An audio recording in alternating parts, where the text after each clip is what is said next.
دوستو راز اطمینان چینل میں خوش آمدید۔ میں چاہتا ہوں کہ آپ جان لیں کہ آپ زندگی میں کہیں بھی ہوں، اس سے کوئی فرق نہیں پڑتا ہے کہ آپ کتنے ہی نیچے گر چکے ہیں، اس سے کوئی فرق نہیں پڑتا ہے کہ آپ کی حالت کتنی ہی خراب ہے۔ یہ آخر نہیں ہے، یہ آپ کی کہانی کا اختتام نہیں ہے، یہ آپ کی زندگی کا آخری باب نہیں ہے۔ میں جانتا ہوں کہ یہ ابھی مشکل ہو سکتا ہے، لیکن اگر آپ صرف وہیں پھنسے رہتے ہیں تو پھر یہ آپ کے لیے مشکل ہے۔ اس سے باہر نکل آئیں، تھوڑی دیر میرے ساتھ رہیں، آپ کو معلوم ہو جائے گا کہ یہ مشکل لمحہ بھی گزر جائے گا۔ اور اگر آپ اس درد کو استعمال کرنے کے پابند ہیں تو اس درد کو اپنے کردار کی تعمیر کے لیے استعمال کریں اور درد کے لیے زیادہ معنی کی تلاش میں رہیں۔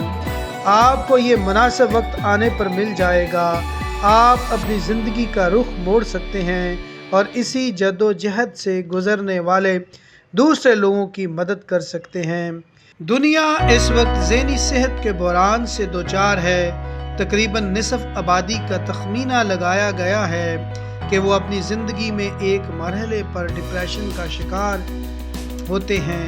اس قطار میں شامل ہونے کی بجائے یہ ضروری ہے کہ ہم سیکھیں کہ ہم نیچے کیوں گرتے ہیں اور پھر ہم اسے کیسے بدل سکتے ہیں، کیونکہ مانو یا نہ مانو ہم خود اپنے منفی جذبات پیدا کرتے ہیں اور ہم اس بات کو بھی یقینی بنا سکتے ہیں کہ ہم اپنی زندگی کا رخ موڑ سکتے ہیں اور دوسروں کے لیے مثبت تبدیلی بن سکتے ہیں۔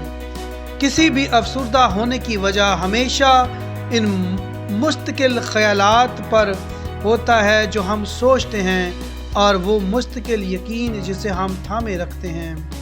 مجھے یہ کہنا دوبارہ اچھا لگے گا، کسی بھی افسردہ ہونے کی وجہ ہمیشہ ان مستقل خیالات پر ہوتا ہے جو ہم سوچتے ہیں اور وہ مستقل یقین جسے ہم تھامے رکھتے ہیں۔ یہاں بات یہ ہے کہ جو کوئی بھی افسردہ ہے اس کی زندگی میں ایک بیرونی عنصر ہے جو کہ مادی اشیاء کا اثر ہے۔ انہوں نے اپنے قابو سے کچھ کھو دیا ہے یا ان کے پاس کوئی ایسی چیز نہیں ہے جو ان کے قابو سے باہر ہو۔ اسکول میں ہمیں نوکری حاصل کرنے کا طریقہ سکھایا جاتا ہے، لیکن ہمیں خوشی کی حالت میں رہنے کا طریقہ کوئی نہیں سکھاتا۔ کوئی بھی ہمیں یہ نہیں سکھاتا کہ ہمارے شعوری اور لاشعوری خیالات اور ایسوسیشن کتنی اہم ہے۔ کیا ہماری خوشی نوکری سے زیادہ قیمتی نہیں ہے؟ بے شک ہاں یہ ہے، اور اس سے پہلے کہ آپ کہیں خوشی ہمارے بل ادا نہیں کرے گی، خوشی آپ کے بل ادا کرے گی جب کہ آپ کو احساس ہوگا کہ آپ 10 گنا زیادہ متحرک ہیں اور اپنی زندگی میں مثبت اقدامات لینے اور فوکس رہنے کے لیے چارجڈ اپ ہیں۔ جب آپ سب سے پہلے اپنے آپ کو بطور ترجیح تیار کرنے کا انتخاب کرتے ہیں اور پھر دنیا کی چیزوں کو حاصل کرتے ہیں۔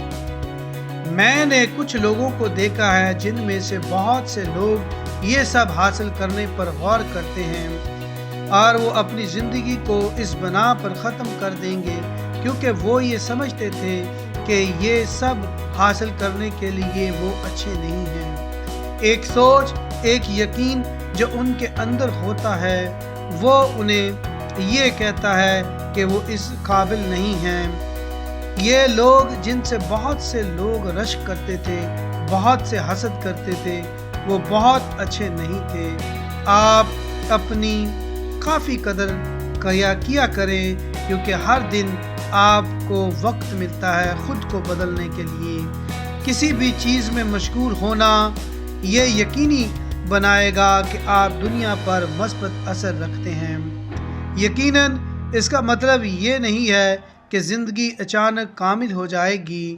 یہ زندگی کی چیلنجز ظاہر ہوتے رہیں گے، لیکن اگر آپ کا دماغ مضبوط ہے، اگر آپ کا دماغ سکون میں ہے تو آپ کا رد عمل